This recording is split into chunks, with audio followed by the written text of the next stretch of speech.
Welcome to the January 2nd, 2019 Board of Education meeting. The board's been in executive session since 6 p.m.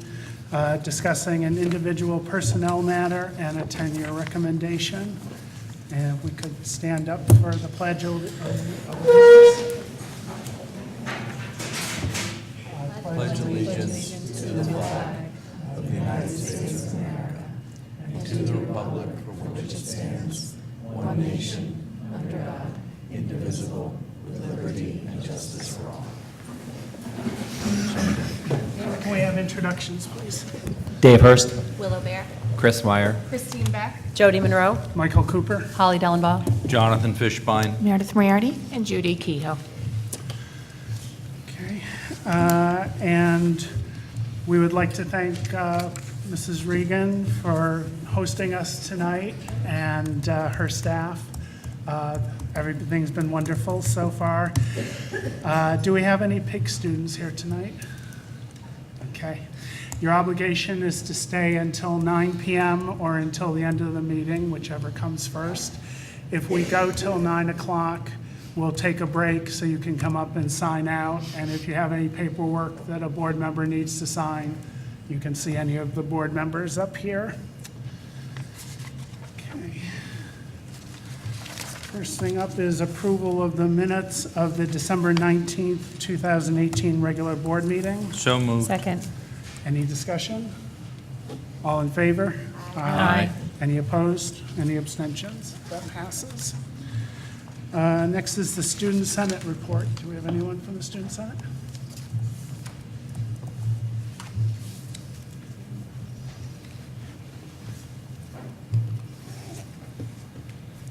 Hello. Recently, with the holiday food drive, we got a lot of extra food, so we had to move that to the backpack room, and we were continuing to organize the room with all the food because the room's kind of small and we gotta places. And basically, we're just working to prepare for the dance, the snowball, and that's basically it. So when is that? But, we're working on a date. On a date, we have a couple dates picked out so far. Any questions? Okay, thank you. Thanks. Thank you. Okay, Superintendent's report. Ms. Monroe? Thank you. So I wanted to follow up on some of the emails the board has received and communication we've received in regards to the high school start time. As you know, we have a committee who's been in place since the fall who is reviewing this topic. The school start time committee will be meeting on January 23rd at 6 o'clock as a group. We'll be discussing some of the results of the school climate survey and also next steps for the committee. In regards to this school climate survey, which closed just prior to the break, we had nearly 3,800 responses. 376 of those were from staff, 729 from parents, and just under 2,700 from students. So we had a very good response on those surveys. So we'll be providing a summary on them in early February to the board as part of, and these metrics will also be used for part of our strategic planning measures and decision making. Also, I wanted to provide everyone with an update on our construction. We are officially underway. Construction will begin in 2019 for the $32.2 million project. Information regarding two of the most anticipated projects, which is the Library Media Center at the high school and the auditorium, was sent out actually during the break and today to community members as well as the rest of the staff. And we'll have more information from Mr. Nolte at our February meeting with some more pictures. Also, around early February, we'll be implementing the Raptor sign-in system at the high school, middle school, and Glenmont Elementary. This will require visitors to bring their driver's license to be scanned. It will then print out passes to wherever they are visiting. Visitors only need to have their ID scanned once, and the system will store their information for when they come again. We did visit several school districts who are using the system. We researched other systems and determined that this provided the best option for what we're looking for. So we'll be trying this out in those 3 buildings before expanding it to the other buildings. Also, our No Place for Hate are clubs at the middle school and high school. The district will be promoting the club and will be encouraging student participation at the middle school and high school that with a video that the students helped to create, which will be released on Friday, January 4th. So more to come on that. And that's my report. Okay, thank you. Any questions? Okay. Next is the Board of Education report. Does anybody have anything? I know it's been a quiet couple weeks. Just quickly, I just had the opportunity to go into the elementary school over at Hammergrail the week before break, and I want to say there's a special place in heaven for elementary school teachers.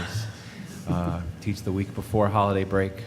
They are so excited, and it's just a really awesome atmosphere in the building. But just to see what all of our teachers do on a daily basis, particularly in this time when kids are focused on other things, just a real testament to all of our teachers and all the great things they do. Anyone else? On committee reports, there will be a policy committee meeting, and I believe also an audit committee meeting on Monday, January 14th. Are there any other committee reports? Okay. Next is our presentation for this evening, Technology in the Early Grades, and it's being presented by Ms. Regan.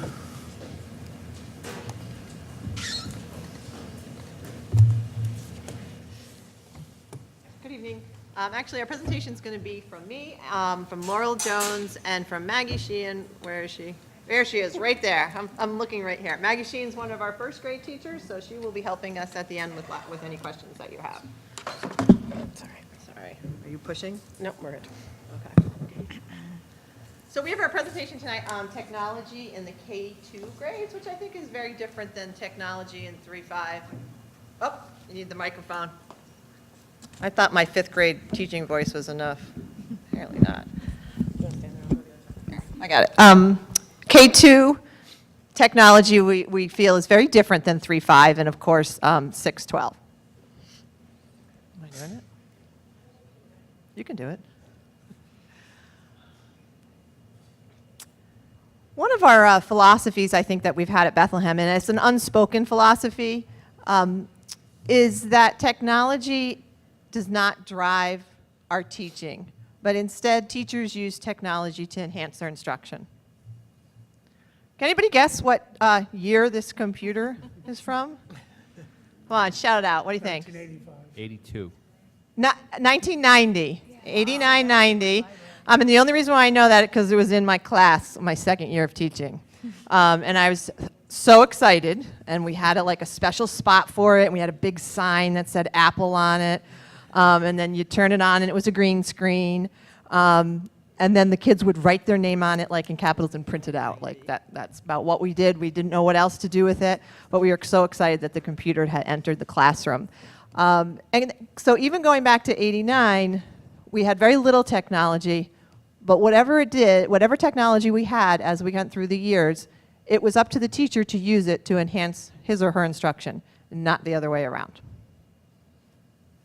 So here's some benefits. Obviously, there's the digital citizenship skills that we all have, and we all have them. We're on our smartphones all the time. We have 5th graders that have, I think most of our 5th graders probably, or half have phones. Some of our 3rd graders have phones and smartwatches. But it's one thing to know those mobile devices, and it's another thing to know how to use them correctly and responsibly. It also allows us to attend to many different learning styles.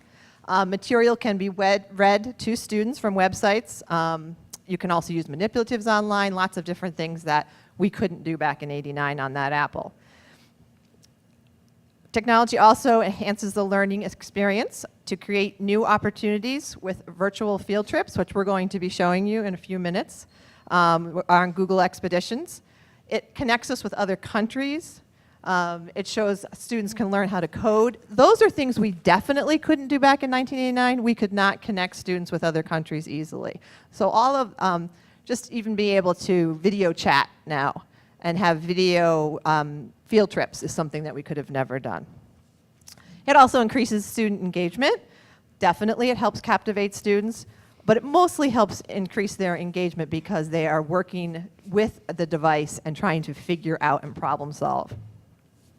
It only seems a little logical to align today's classrooms with the way that we actually are working in our work fields and occupations. We all use technology.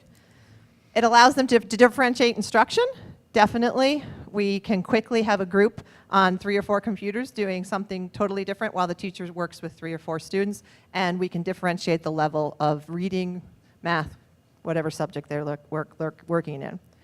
And finally, it increases parent engagement. I tried something new this year, and rather than doing a parent letter, I've been sending the home parent just photos from my phone of what's happening inside classrooms and then putting a little blurb under them. Because I really think a picture is worth 1,000 words. We could not do that in 1989. If I wanted to take a picture, I'd have to take a picture and then send it to CVS and then go pick it up and then probably make a copy for every parent, send it home in the backpack. So all of that has truly changed what we're doing here.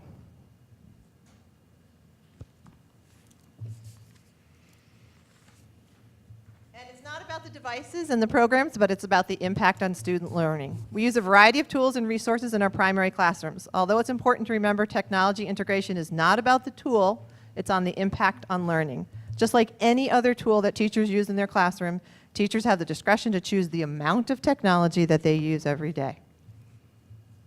And now we'd like to share with you some of those tools that they can use. Hi, happy to be back with you guys today.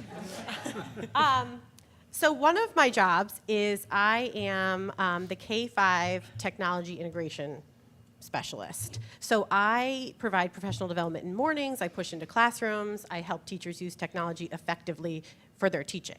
So I want to just show you a few of the tools that we have to use, and again, as Diana just said, it's really up to the teacher how much and how often they use them. So we have Seesaw. Do any of you have your children on Seesaw? And do you love it? So Seesaw is a learning journal. It provides opportunities for students to think outside the box, and they can share their learning. So they have the option to take pictures, videos, drawings, add files from their Google Drive. They can put links up there, and anything that they load then is kept on an online journal, so they can go back at the end of the year and see what they've done and the progress that they've made. And also, it sends a little alert to their parents. So if you have it on your phone, it just kind of pings on your phone that you have a new Seesaw journal entry, and then parents can look at it and react to it. And what I tell teachers is, it doesn't have to be big, and it should be normal, what kids are doing every day in the classroom, and it's a great conversation starter. The next is IReady. So the district started IReady last year. IReady helps give us our benchmark diagnostic for reading and math in grades K through 8. So students take a placement test, and it kind of puts them on an instructional pathway. So we started last year using IReady strictly for the diagnostic. We have to have measurable readings on where the students are throughout the year. We take IReady 3 times a year. And this year we started using the instruction that goes with it. So students are placed on a path based on what they need. So every single one of us has holes in our instruction somewhere. And this helps pinpoint some of that. So teachers can use it as a supplement to what they're doing in the classroom. It's not teaching grade level specific items. It's teaching students areas where they have a gap. So we use that this year. We also have a subscription to Typing Club because, as we all know, students 2 through 12 have a Chromebook. And if you type like this, you're not going to get very far. So I've gone into many a classroom, K through 5, and we start with, have you ever seen someone type like this? Because their parents really type that way. And then the kids get extremely motivated, and they're ready to learn to type. So this presentation is on K2. So for K2, there's a little picture up here.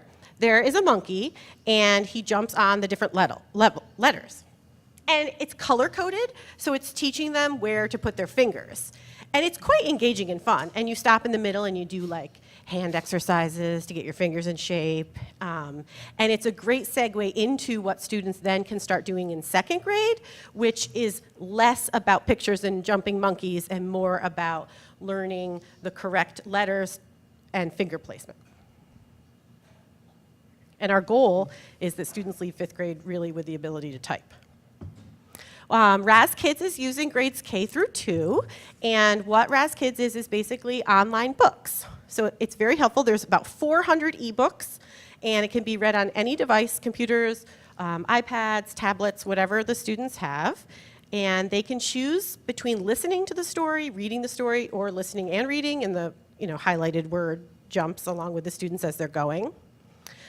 Teachers have the ability to go in and see what kids are reading and how they're doing, and they can stop and answer questions along the way, and they earn stars, because there's nothing more motivating than a star to a kindergartner. And you can see with the question mark at the bottom, it stops and asks you questions at the end to make sure that you actually have understood what you were reading. Google Slides are used. So this, on the left-hand side, these are pictures of Mrs. Sheehan's first graders last year doing a Google Slide. So what Google Slides gives the students the ability to do is get used to Google, get used to Google Docs, get used to presenting some information that they have found, and they did butterflies. And then some second graders did state capitals, and they're just really learning about things and then sharing what they've learned. And it's a great way for students to be able to begin sharing out what they've learned. Now we have Google Expeditions. Sorry, you're not seeing that video right there. It's okay. Google Expeditions are actually in front of you, and I'm going to take you on an expedition. Dave Hurst had this fabulous idea to take you on a trip. So we're going to take you there. But you can see Mrs. Sheehan's first grade class on the right-hand side. And there are some rules for Google Expeditions, and we'll go over those with you because they're very expensive, and so we wouldn't want them to break. But this allows students to travel on a field trip virtually. So the first graders all learned about holidays around the world, and so then they went on an expedition to visit the places around the world. And I wasn't able to come to Maggie, but I did do it in Slingerlands. And the kids, when they've learned about it and then actually see it, oh, they just light up. They're so excited. So we're going to go on an expedition. So please pick up your blue headphones. If you would like to take an expedition with us, please come grab a set of headphones because it's super fun. Goggles, come on. I did this summer program. You turn a strap on so we don't, in case we drop it. You're worried about that. Get up and walk around. Should be all right. We'll go through the directions together.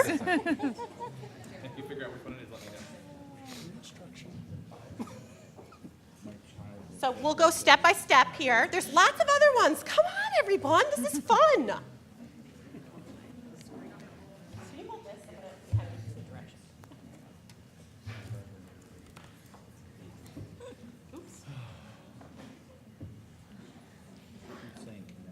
Okay, thank you for participating. First, what you're going to do is we have to open them up and turn them on. So if you are a first grader, we make you put your wrist in the wrist guard. I will not make you do that, but please do not drop them because Ray's back there and he won't be happy with you. Okay, so you're going to open it up. If you put your thumb on the BCSD label and pull it open, you'll see what looks like a cell phone on the inside. And you're going to turn it on by pressing and holding the power button that's on the top of the phone. So it's this, on the top of the phone, there's a one long button, and then there's a short power button. You're going to turn on the power button. Here I come to help. It's the short button on the side here. Ah, Something's happening. Yeah. I pushed it. Clicked. obviously I need individualized I instruction. practiced with some, so you just have the bonus one.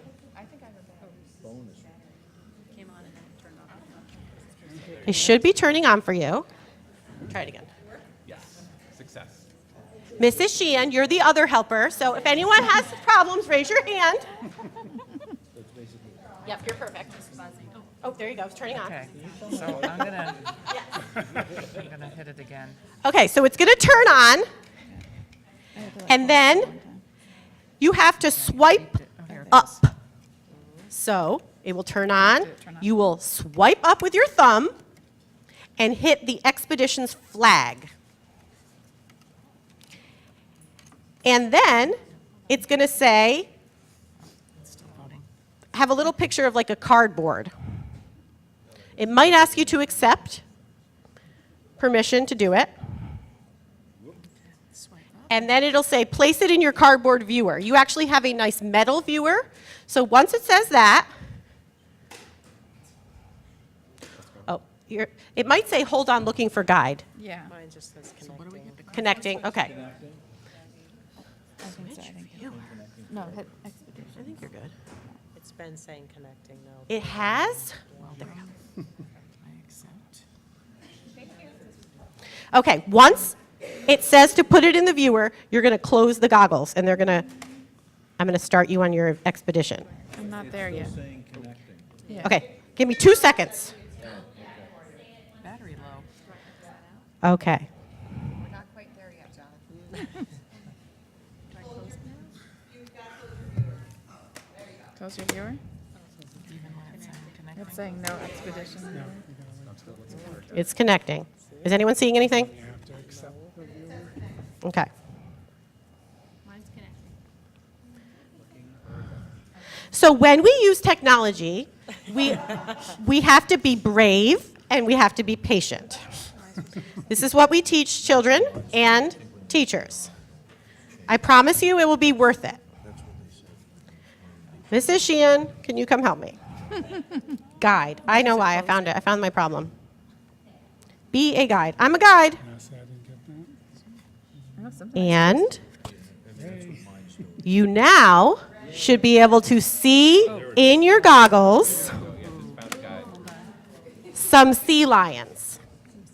If you cannot see, Shut down. we'll help you. Ooh, I have sea lions. You can turn your head and look all around. So as you move your body, you are in the ocean.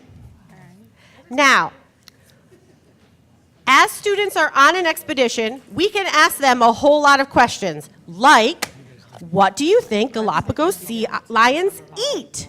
And then we can talk about what they eat. I can also take you somewhere. So if you follow the arrow that's on your screen, I am taking you to a volcanic island. You may be turning all around, and that's okay. You look really good. It's not quite the same, yeah. I did clean all of these. So this is a volcanic island between 5 and 10 million years ago. The peaks of the underwater Galapagos volcanoes first appeared above the water. They were devoid of any plant and animal life.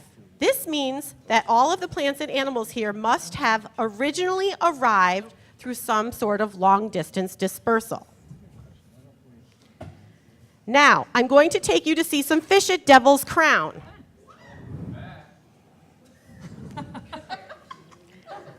They're not scary. The arrows are going to take you to the angelfish. This is the king angelfish. These are striking tropical fish. They're dark blue or black with a vertical white bar. They are called king angelfish. If you do not have a pair of headphones, goggles, you may want to borrow from someone just so you can see how cool this really is. These angelfish are often seen eating the parasites off of hammerhead sharks and stingrays, just so you know. I'm going to take you to one more location where you can see a scuba diver.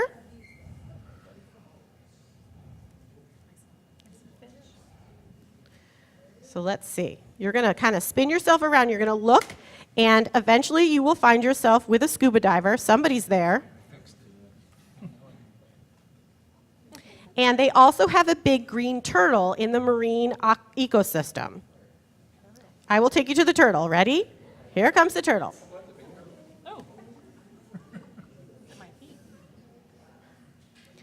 Now, I don't want to take up too much of our presentation time, even though this is by far the most fun part of it.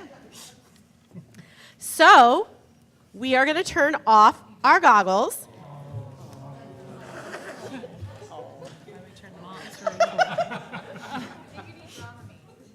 So when you do this with K through 2, they're sitting on the ground. They cannot stand up because they will fall over as you were kind of rolling around in your chair.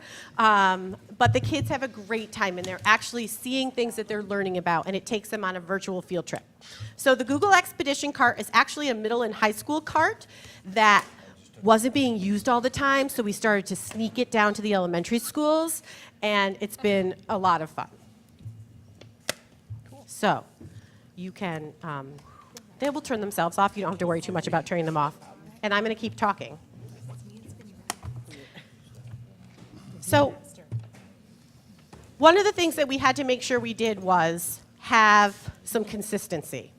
So regardless of the school or the teacher that our students go through, they are going to end with the same technology skills. So last year, the tech committee and I worked on making a scope and sequence K-5. And what this is basically having teachers do is introduce,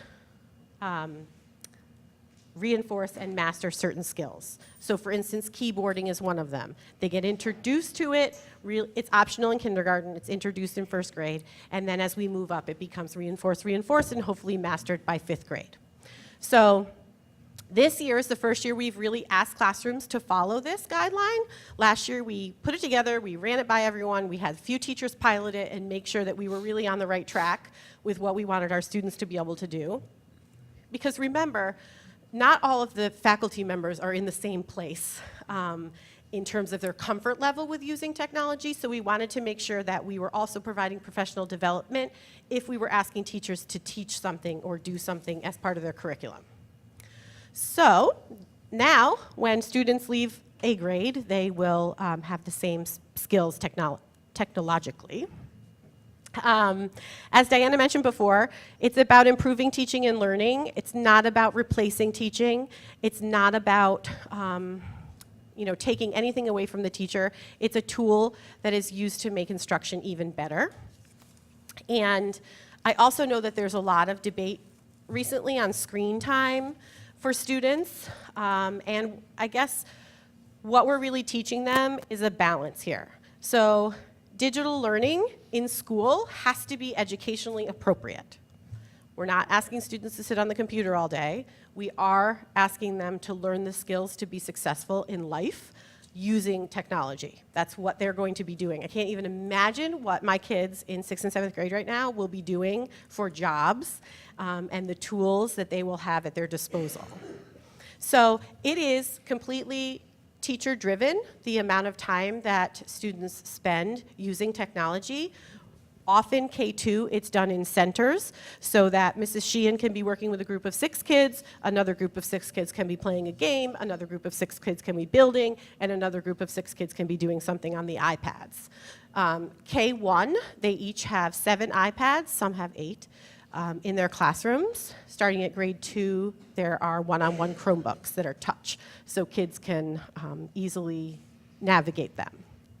So it is a balance, and we can't really control what kids are doing at home, but we do try and make sure that what is done in school is thoughtful and educationally based. And we want to make sure that we're modeling the responsible way for students to use technology to enhance their instruction. What questions do you have? Well, first of all, I'd like to make a motion that all future board meetings we should do with these goggles throughout the whole meeting. I think it would be awesome. Second. All in favor? There you go. I so wish I was in school now, because all these tools just. Isn't it fun? Well, it's not just fun, it so motivates the students. Yes, exactly. I had a question just about the typing club program. Sure.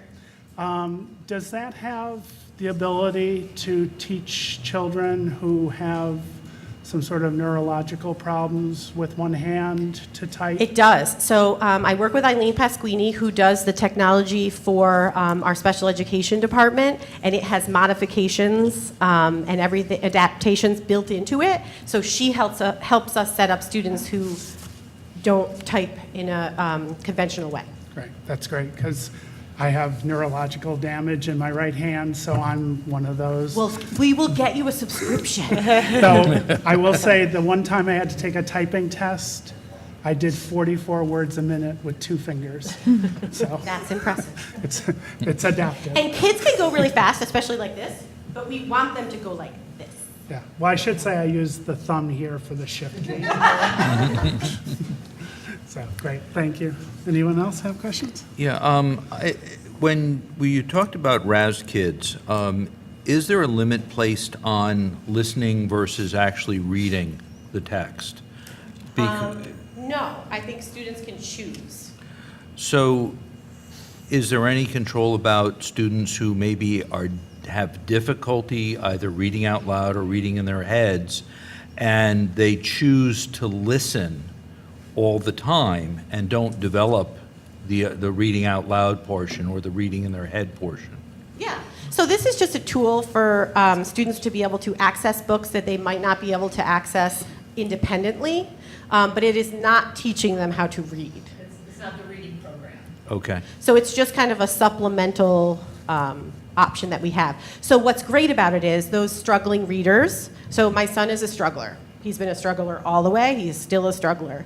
And he could listen to nonfiction pieces about what they were learning while other kids were reading it. So it was really helpful. Okay. The other question I had to do with the virtual reality goggles. I wear reading glasses. My vision is not what it once was. But for those students who need glasses, how are these able to adapt? Because when I tried it, the glasses don't fit inside. Maybe it's because I'm an adult head and these are probably designed for children. But I could not see something that was sharp and clear. So you can see it on an iPad. So I could have projected it and everyone in the audience could have seen it. It's not quite It's just not the virtual same reality, experience. Yeah. But they can move around. They can do the same thing that anybody else can do. Okay. Thank you. I have a lot of questions, so if you want to go first. Go ahead, Mary. Okay. I really appreciate a lot what you're saying about the benefits of technology and balancing them, and I think that's really important to balance the benefits to any potential drawbacks. I think that's very important, especially with the younger kids, to really pay attention to what those drawbacks are and make sure that we are looking at them. One of my main concerns is with the Seesaw app.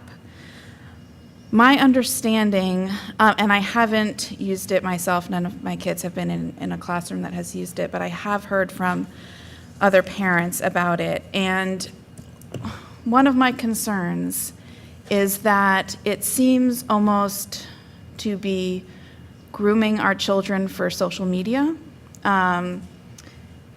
It seems to involve, posting a picture of their work or an example of their work and waiting for someone to like it.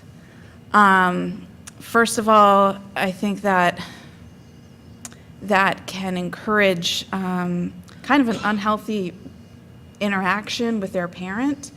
I would hope that our children would be sharing their work and talking to their parent about it, or the parent would be asking about it, or if it was a concern, talking to the teacher about it. But also just an unhealthy relationship for the child to learn that the way you know someone likes something is if they click like on the computer as opposed to a face-to-face interaction. So that's one concern I have about kind of grooming our children for that kind of relationship online, which does not seem healthy to me. I also just have some concerns about essentially how these things work. Do parents have to opt into these apps? And if they don't, is the child left out? Do parents, I assume that we're bound to service of these the terms of service to the apps. Do parents, when we sign on to our district-wide policy, technology policy, are we agreeing to these apps? That's another question I have. And basically, I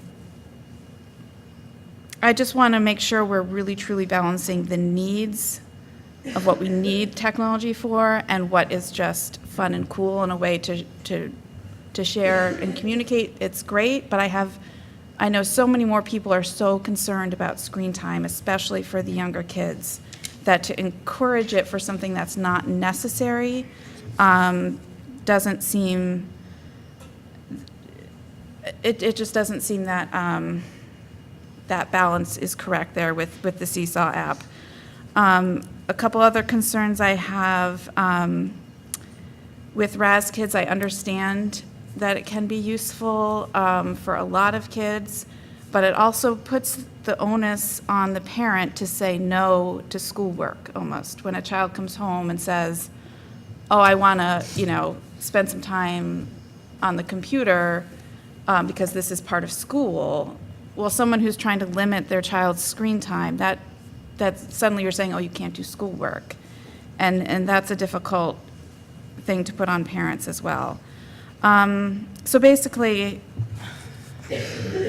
I just want to make sure that we are really, truly only using the technology that is most useful for our youngest students. I understand there's so many wonderful things and these presentations they're doing, slideshows, and teaching the skills that they're going to need, absolutely. But for our youngest students, I would be very hesitant to use anything that isn't necessary to teach a specific skill.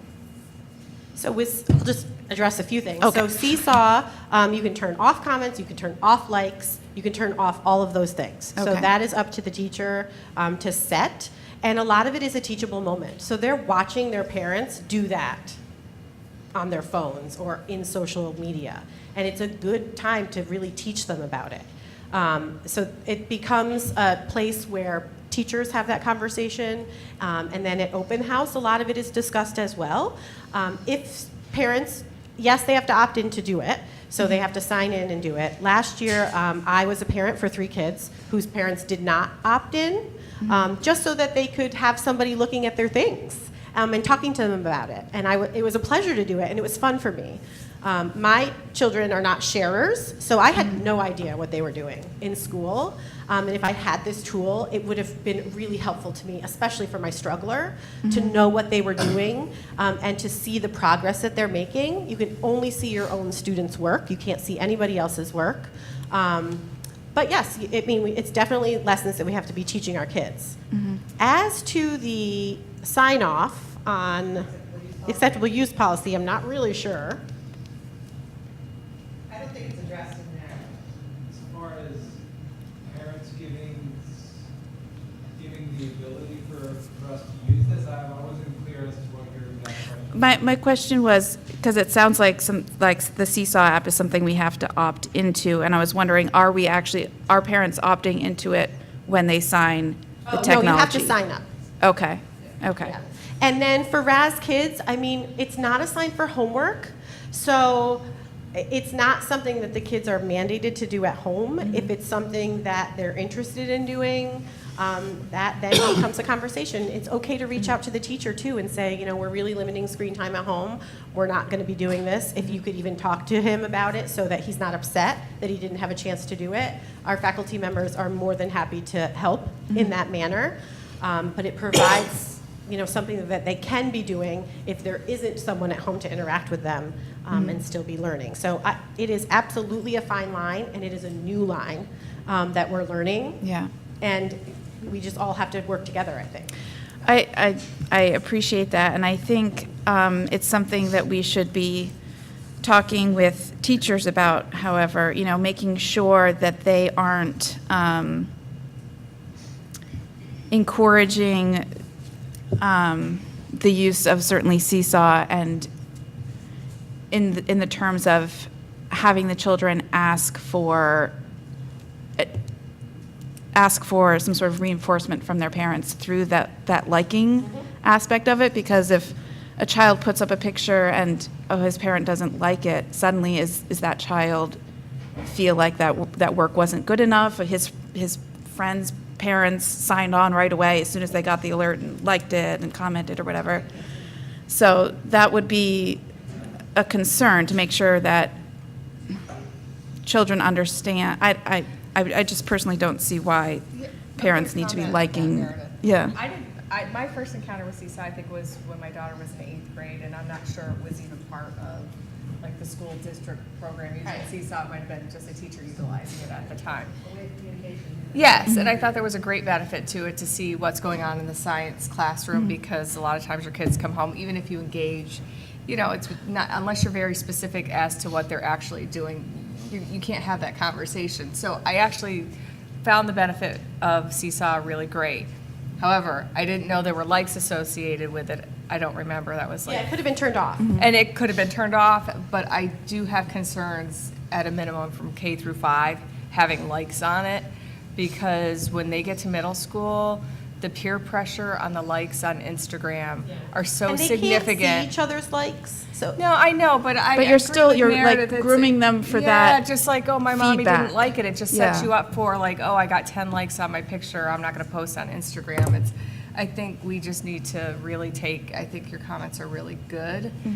And look at that more closely. Because I didn't think of it until you actually Yeah. brought it up. And And- I would and hate for- to think that we're starting that early Right. as well. And I just want to make sure that's something that teachers are thinking about when doing this kind of stuff. And you also said, you know, that teachers have the discretion about how much time to be doing this.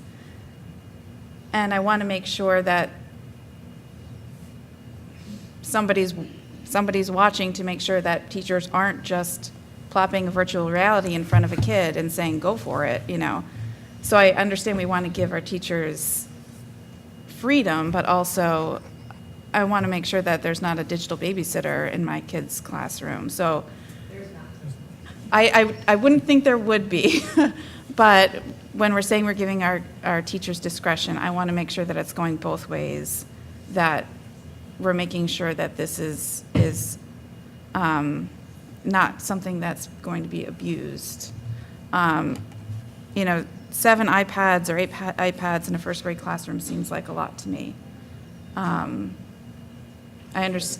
So I want to make sure that we are not putting our kids in front of iPads for more than just, you know, a few minutes. I understand there are so many great things about them, but that concerns me. 8 iPads over 20 kids, does that mean half the kids are using their own iPad all the time? No, so you can't use them as a whole class. You Right. have to do Say there's- small centers or partner Right. work with 3 kids. Right. So, I mean, there isn't the ability to use it as a babysitter, honestly. It's used in small centers. Maggie, I don't know if you want to talk about what you do with them, or? Yeah, sure. Come on up.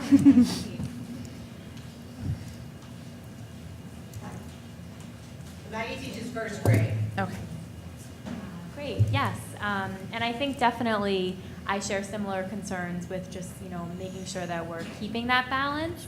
I know that in my own classroom, on every given day, no child is on an iPad for more than 10 to 12 minutes combined throughout the entire day. Okay. I use it more as a center so that I am able to do individual guided reading groups or math interventions or work one-on-one and have students doing something independent that's differentiated for them.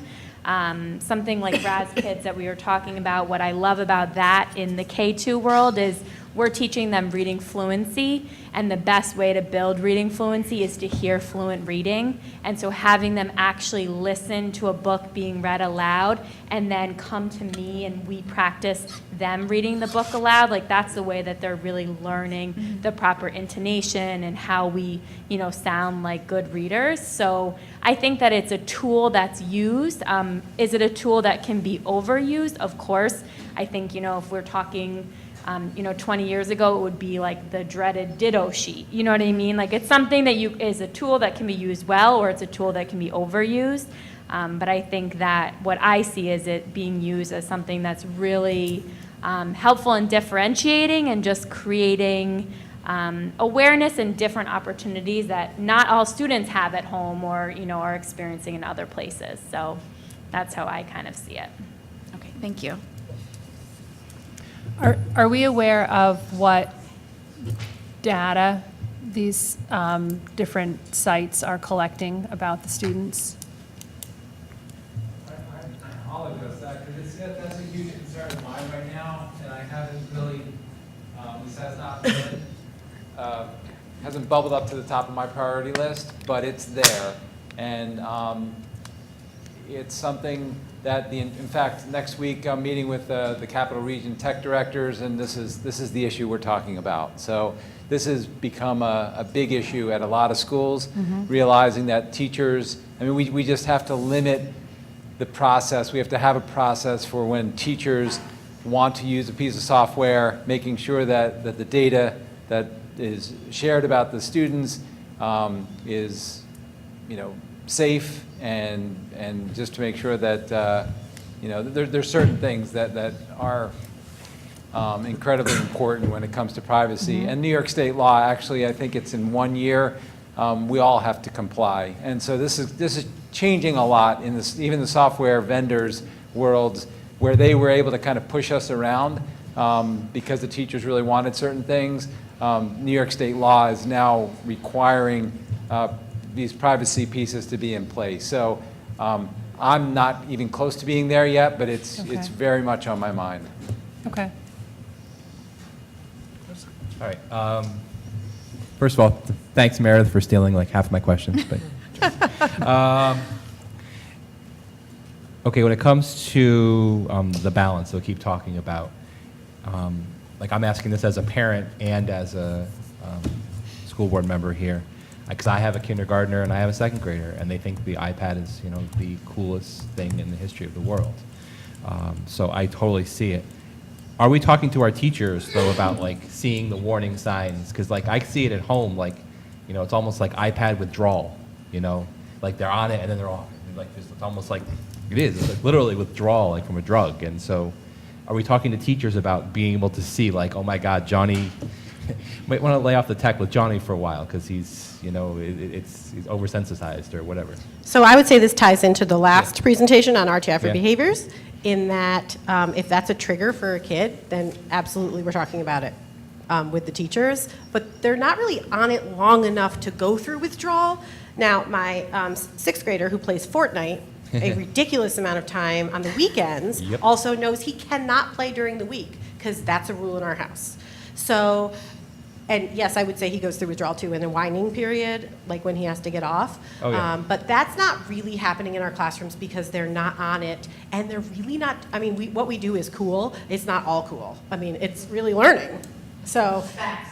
No, but I mean, like, even like there's, my oldest loved like Letter City, is that what it was? Which, all those apps, and they. Alphabet City. Alphabet City, one of those ones, and just loved it for hours and hours, and it was just, like. Yes, there's a balance. So yes, we are talking about it, and we talk about it when it comes to behaviors, and we talk about, we are very aware, especially that this is a high sensitive topic for parents. Okay. And then for Seesaw, my second grader teacher uses it, and my second grader has autism, so getting information from him, good luck. So like I really do see the value in it. I totally understand what you're saying about the likes and the comments, like whatever. But like that's my source of connection to him, because I could ask him, he could learn to like levitate in class, and they wouldn't tell me. What'd you learn? Nothing. Whatever. I went to gym. So I really do appreciate that, because it's just nice to see I have a concern from a different angle, though. And my concern is this, is what guidelines do we give teachers, though, in terms of putting photos online? Because there's a lot of push of putting stuff online, but then there's things like, there's information like, a parent may sign something at the beginning of the year, like, I don't want my child's picture put anywhere in social media, or even just teaching teachers how to, like, put comments up. Even just subtitle below a picture. Something might seem innocuous, but a parent reads it one way, and all of a sudden, this teacher with good intentions is sitting in the principal's office, well, you see how this happened, and I'm just wondering what teachers are told, because I wouldn't want a teacher with good intentions to end up, being reprimanded for something they weren't aware of. So we have not experienced that yet, but I think I would address it in just any other way. If a teacher made a phone call to a parent and it was taken the wrong way, and they ended up in my office, it's going to be addressed the same way. So there's no formal teaching of that, but I have not run across that problem at all. I think teachers are very conservative about where they post and what they post. And that's why they think they like Seesaw, is because it's internal and no one else can see it, and you can turn it off so only the parents can see it, and parents can't compare. And so I think that's one of the reasons why we liked it, is because it did that for us. I can also add, we do have social media policy and social media guidelines the communications department put together, which basically talks about what's appropriate to post. Obviously, if a parent says, I don't want any photos, then that's pretty clear, but not to use full names and things such as that. So we do have guidelines in place now. Whether or not people read those is another story, but. I mean, mostly it's like we're doing a bug lab or working on butterflies. No, I as a parent, I can tell you, I love it. Like, I don't want to pretend here and be like, I don't love it. Like, when I get a little notification, that Miss Gannings put something up, I'm like, oh, wait, what's he doing? Like, I am very excited by it. I enjoy it. But I've talked with other teachers in other places, and they're like, you get what? Like, post what? Like, I can't believe they're doing this. So I just always worried about that balance, because, I just wouldn't want any teacher to get into a bad spot because they made a mistake. And, they posted Billy's picture when Billy's picture wasn't supposed to go up, or they put a comment down below that they were describing it, and it's supposed to be a little silly, but the parent read that word a different way, and all of a sudden, there's three phone calls. It's all new to us. I Yeah. mean, and what's going to happen is 2 years from now, it's going to be another new technology. So we do have to be very cognizant of all of that. Thank you. Are the guidelines with regard to posting, I understand that's for adults. Basically, it's something that the parents see and sign off on? So that parents and students sign off on the acceptable use policy. Okay. The social media guidelines, we have a policy on that that's separate that we had updated a year or so ago, but Okay, communications put together. so we're a talking about the handbook. policy. Yeah. All right. Is the policy something, I know it probably doesn't apply to K2, but is that something that we're talking about with older students about what's appropriate and what's not appropriate? Yes, that begins in kindergarten. Yes. Okay, because I mean, even So now, like on Seesaw, the teacher has to approve everything that goes up. So a kid just can't post something, nor can a comment go up without a teacher approving that. So there are a lot of restrictions and guidelines to it, but they're all, really good teachable moments. So we just keep doing it. We keep teaching.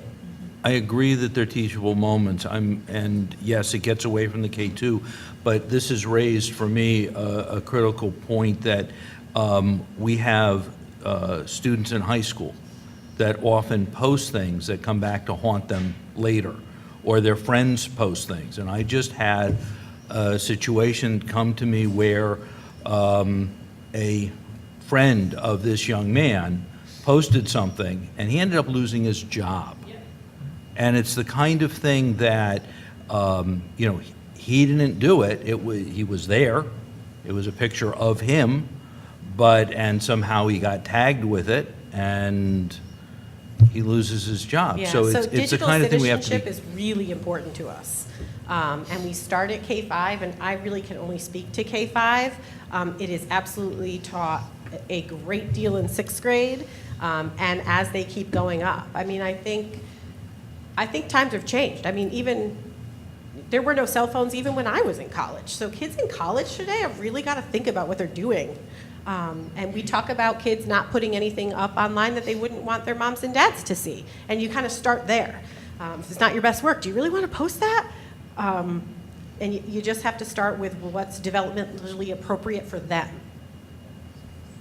And I think they teach it in health. They teach it in health, and they also teach it through the Library Media Center. Of course, as kids get older, not all the kids are going to the library media center as often, so it depends sometimes on if the English teacher's doing that, but it is taught in health and through the LMC. It's part of the standards, actually through the Is it ELA anything that, standards. say, the guidance counselors are dealing with? And because, I mean, we're dealing with students whose, frontal lobe development doesn't really get going or finalized till 26, 27.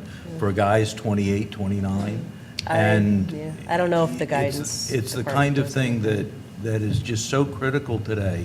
I think it's And- part of the social emotional curriculum for, through the guidance counselors. K8, so that would be yeah. through K8. Okay. But then the counselors and, the administrators are dealing with it a lot, because that's often where kids are getting in trouble, or people are finding out about a way that they got in trouble. So it's addressed in any of those discipline issues as well. I'd just like it to be addressed before it gets to be a discipline issue. I agree. So we're starting in kindergarten. Thank you very much. Any other questions? Thank you very All right, much. thank you. So if you could return your goggles to the back table, I would appreciate it.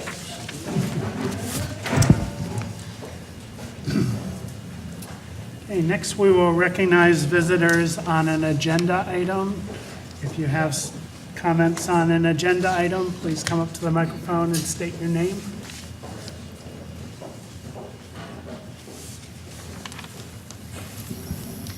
Hi, my name's Heather Spitzberg. I wrote up my comments and I will hand them off to Jody. I only made one copy to save paper. Due to personal medical issues, I've not been able to attend the last few board meetings, but I have watched all available videos. I have several comments on what has been presented regarding school scheduling. First, I'm very concerned that Bethlehem schools are poised to ignore medical recommendations without further rigorous study. Since 1993, at least 3 athletic associations, 4 governmental agencies, 20 educational associations, and 25 medical associations have issued position statements and recommendations regarding the need for later start times for adolescents. Second, with regard to the logistical challenges, there are many legitimate challenges that do deserve analysis. However, I refuse to accept statements like, quote, kids should suck it up like I had to in school. They'll need to get up early as adults. That borders on hazing and blatantly ignores the science. Additionally, it was stated by a board member that there are other stressors at the school that also need attention. There was no statement as to why those stressors cannot also be addressed at the same time, why they preclude study of how to implement later start times, or how they negate medical recommendations.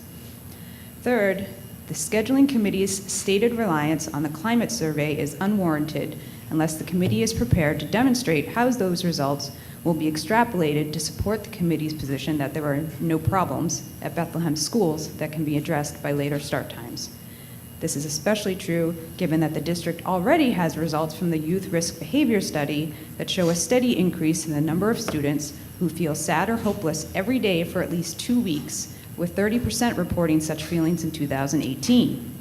That, to me, does not suggest that there are no problems at Bethlehem schools that could be addressed by later start times.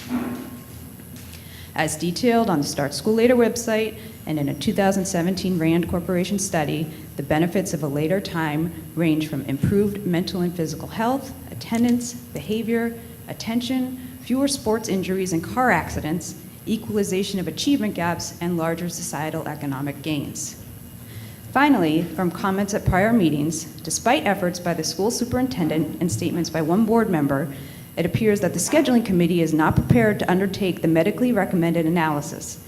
It appears that the school board members who have attended these scheduling committee meetings have been at best ambivalent and at worst antagonistic to a rigorous analysis. It also appears that members of the committee are unwilling or unable to dedicate the time our students deserve. This is especially unnerving when one member of the committee actually already has an accommodation for their child to attend schools later. If volunteer committee members cannot spend the time, they should be replaced. I'm not saying every committee member needs to be without skepticism, but they should at least be willing to participate in an analysis. It may be that after that review, the district decides the costs do not outweigh the benefits. Or The district may even discover it can save financial and human resources, as some other districts have. Either way, we owe our students a rigorous review. To do otherwise is to teach them and the entire community that medical recommendations should be ignored without even trying if they seem too difficult, and that's the wrong message. Thank you. Thank you for any comments. Anyone else? Okay. Next is finance action items. It is recommended that the Board of Education approve the following finance action items 1 through 3. So moved. Second. And Dr. Norman is here, I believe, to accept the BMA donation. Yes, I'm simply here to acknowledge your actions and the BMA, and my thanks on behalf of the department for their generous donation. So, which we expect will be here in time for the Eagle concert later this month. Piano is, of course, being purchased. Donations made in memory of Christine Ford. So can I have a motion? So moved. Second. Any discussion? Again, the board thanks the BMA for their donation. All in favor? Aye. All opposed? Any abstentions? That passes. Professional personnel action items. It is recommended that the Board of Education approve the following professional personnel action items 1 through 5. So moved. Second. Second. Any discussion? All in favor? Aye. Aye. Any opposed? Any abstentions? That passes. Support personnel action items. It is recommended that the Board of Education approve the following support staff action items 1 through 4. So moved. Second. Any discussion? All in favor? Aye. Any opposed? Any abstentions? That passes. Other action items. It is recommended that the Board of Education approve the following action item 1. So moved. Second. Second. Any discussion? All in favor? Aye. Any opposed? Any abstentions? That passes. Next, we'll recognize visitors on non-agenda items. Okay, if you could come up to the microphone.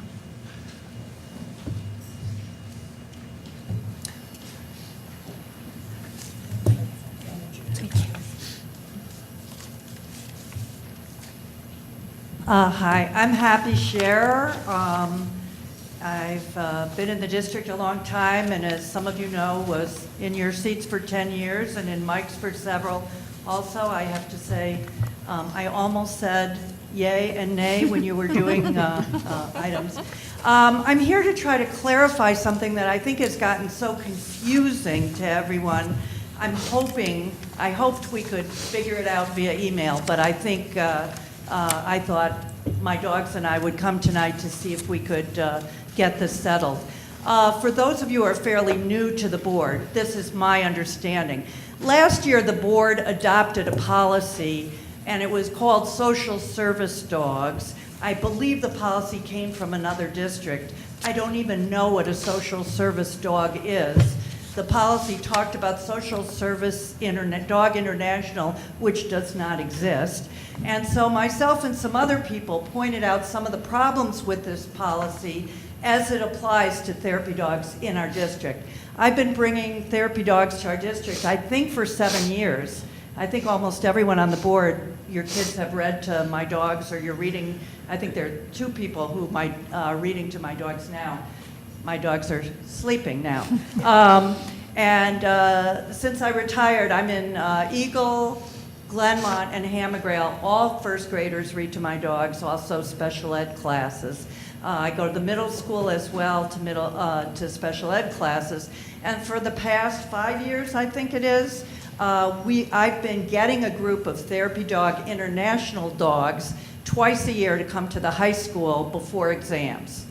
The problem has arisen in that in the district's policy, you are asking us, all the therapy dog owners who are going to bring the dogs to those events, to sign the application, which I've yellowed out a part, that indicates that the therapy dog owner is accepting liability for any damages that that dog might do. The problem is that we are members of Therapy Dog International, which provides insurance, which I've attached to that, and that insurance provides that liability. And as a matter of fact, I've spoken to Therapy Dogs International, and they would not allow any individual who's a TDI person to sign the form that Bethlehem is asking us to sign. And when I signed that form, I actually crossed out that paragraph, and I just indicated that that liability insurance was provided by TDI. So that's one issue that I'm unclear why we just can't resolve that by crossing that paragraph out for anybody who is applying to do therapy dog work in the district. The second issue has to do with special events like coming to the high school twice a year for kids to pet dogs. It sounds silly, but you guys like it, right? It has, what? It has become a big deal. So twice a year, I send something out to all of the therapy dog people in our chapter. Holly, you'd probably get asked this year. We have more than 200 people, and say, who wants to come to Bethlehem High School? All of the people are certified by Therapy Dog International. We wear these dippy little green things, and having this certification includes liability. You have to have all your vaccinations and health insurance stuff. All of those things are part and parcel of being certified as a therapy dog. So when I ask all those people to come once to Bethlehem High School, and you're asking them to fill out a form, send all of that stuff, most people are going to be like, why bother? Nobody asks us to do that. I go to every college in the Capital District. I do walks. I do more than 30 special events a year. And nobody asks for paperwork before we come. All they ask for is that we're certified by TDI, which I think, Holly, you'd agree is pretty rigorous, right? Yes. She was in class with me recently. So I don't understand why, we were at Niskayuna a couple weeks ago. They call up, they say, send TDI dogs. We go, I have this, everybody's happy with this. So I don't understand why Bethlehem schools are seeing themselves as needing paperwork that nobody else does. I get it if you're somebody like me and you're going to be coming on a regular basis. The fact that you want, all my information, you can contact me. I don't mind sending you my medical forms. I don't mind that. But to ask somebody from Clifton Park who's going to be nice enough to bring their dog down once here to send all that stuff in advance, a lot of people, these people are retired. They're even older than I am. They don't have scans. They're just going to say, forget it. So I just don't understand why we can't resolve these two things. I know you had some brief discussion about this at the last meeting after some emails, and you didn't think that liability paragraph, is a problem. But I've talked to some legal people, and that paragraph there definitely, says that I'm taking personal financial liability for what my dogs are doing. So those are my two issues. I'm glad to clarify anything. We are not scheduled to come to the high school in January. We have not been able to resolve this, so I have not been able to ask people to bring their dogs. What can we do to solve this? It doesn't seem like the biggest issue in the world.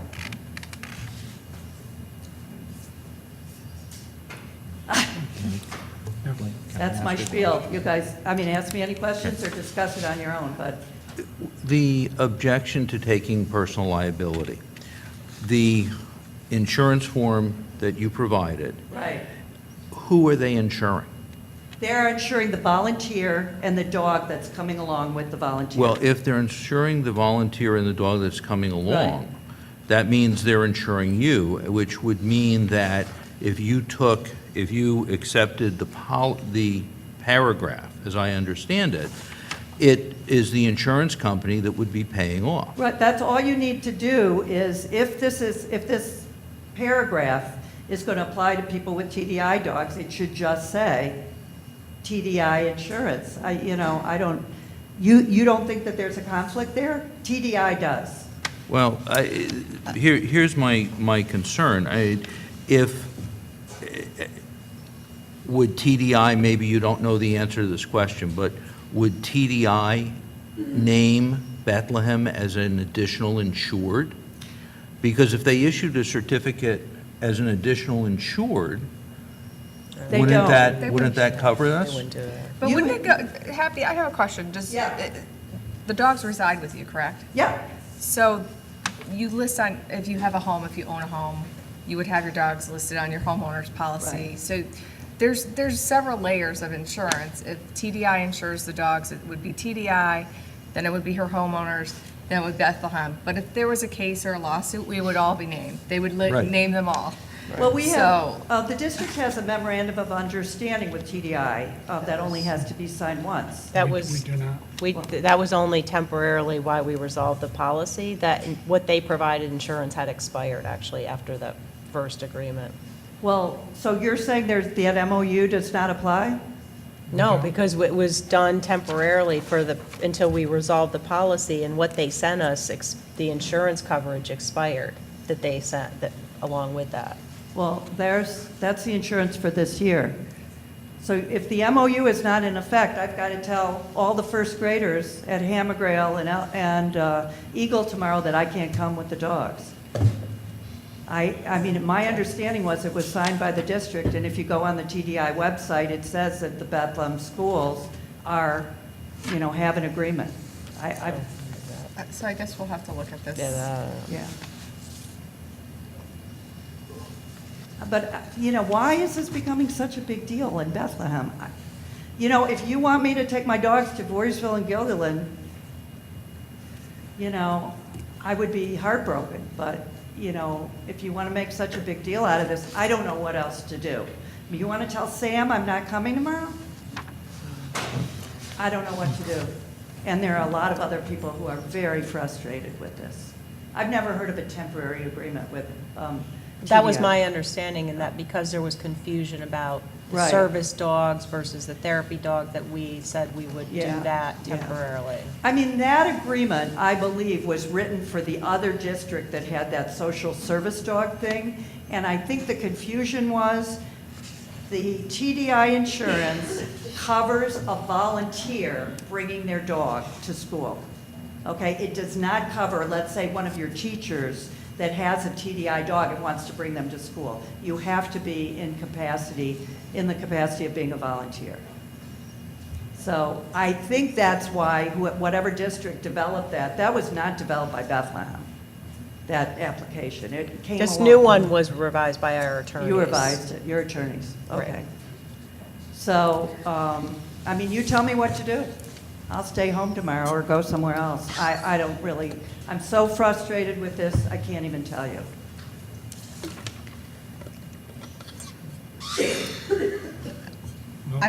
It definitely doesn't seem like this is the venue to kind of have that Right. So you conversation guys- happy. So I Yeah. think maybe We have tomorrow policy committee. they would look at, the policy Yeah. committee will talk about it. Yeah.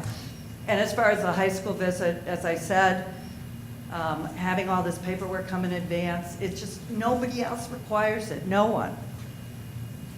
And we go, every college in the Capital District, we go everywhere, so. Okay, you guys, please let me know what you decide. And I'd appreciate someone emailing me tonight and telling me if I should be going to the schools tomorrow. Okay? Thank you. Thank you for your comments. Okay.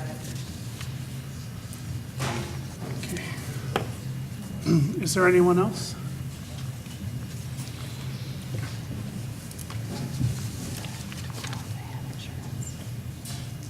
Hi, Cindy Ferrari, representing Bethlehem Opportunities Unlimited, also known as BOU.